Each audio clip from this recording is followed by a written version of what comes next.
nous avons le très grand plaisir de vous présenter en avant-première Le Secret des Mésanges. Et peut-être que certains d'entre vous, vous avez déjà vu quelques petites images du film en passant par le hall. Nous avons la chance, la très grande chance d'accueillir aujourd'hui avec nous le chef décorateur du film qui s'appelle Samuel Ribeiro.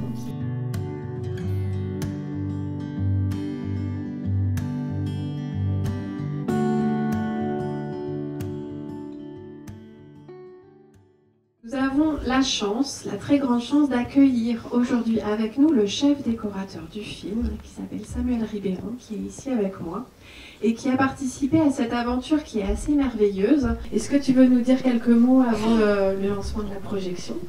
Oui, mais alors très rapide, bonjour tout le monde, moi je suis très heureux de vous présenter cette séance. Vous allez voir les enfants, c'est un film qu'on a fait avec des ciseaux, de la colle et du papier. En attendant, je vais vous laisser avec les mésanges, parce que je crois qu'elles ont un secret pour vous.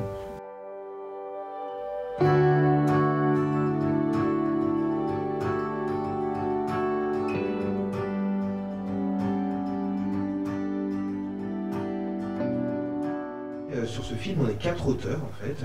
Il y a Antoine et Pierre-Luc Grangeon, c'est la première photo que vous avez vue tout à l'heure, qui sont les scénaristes de l'histoire. Antoine est le réalisateur. Et en fait, on s'est partagé le graphisme avec Sophie Rose, qui est aussi réalisatrice de films d'animation. Sophie qui s'est chargée de faire tous les personnages, donc de designer les personnages, savoir à quoi va ressembler Mandrin, quelle couleur va être le t-shirt de Lucie, quelle va être la forme de la moustache du sorcier. Ça, c'est son travail. Et moi, mon travail, ça a été de créer les décors qui vont autour des personnages. Ça a été d'entourer aussi l'équipe de fabrication des décors, parce que vous imaginez bien que pour faire un film comme ça, vous avez vu le générique de fin, il y a à peu près 200 personnes qui ont travaillé sur ce film. 200, c'est beau. Et donc pour toutes ces personnes, pour fabriquer tous les décors, on n'a pas été 200, on a été 10. Il y a eu 10 décorateurs qui ont travaillé sur le film, et donc il a fallu transmettre un style graphique. Donc ça a été mon travail, d'être garant, tout au long de la fabrication du film, de l'unité graphique du film. Combien de tonnes de papier avez-vous utilisé? Une. Une tonne de papier. Mais déjà, une, c'est un chiffre petit, mais c'est lourd. Hein.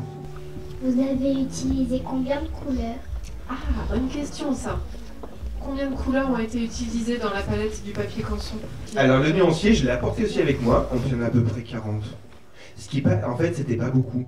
Je me suis retrouvé vraiment avec à m'être mis une énorme contrainte, parce que quand on met en couleur des dessins, et ben généralement on a une palette infinie, quoi, avec soit des peintures, soit de l'ordinateur.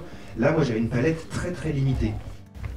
Ça a été une contrainte qui nous a forcé aussi des fois à faire des assemblages de couleurs peut-être étonnants, pas forcément attendus.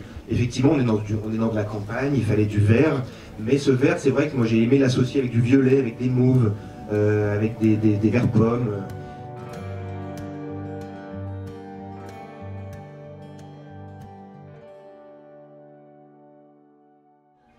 Je dirais le violet. Je dirais le violet parce que j'aurais deux couleurs, j'aurais dit le bleu et le jaune, c'est la couleur des mésanges. Le violet parce que c'est la couleur, moi, qui m'a aidé à lier toutes les autres. Le violet, c'est la couleur que j'ai mis dans la campagne, pour éviter qu'elle soit trop vert, qu'il y ait trop de vert en fait. Le violet, il est venu contrebalancer un peu ce vert et les couleurs canson, j'en avais pas beaucoup des verts. Donc il fallait amener un peu de quoi contrebalancer ça.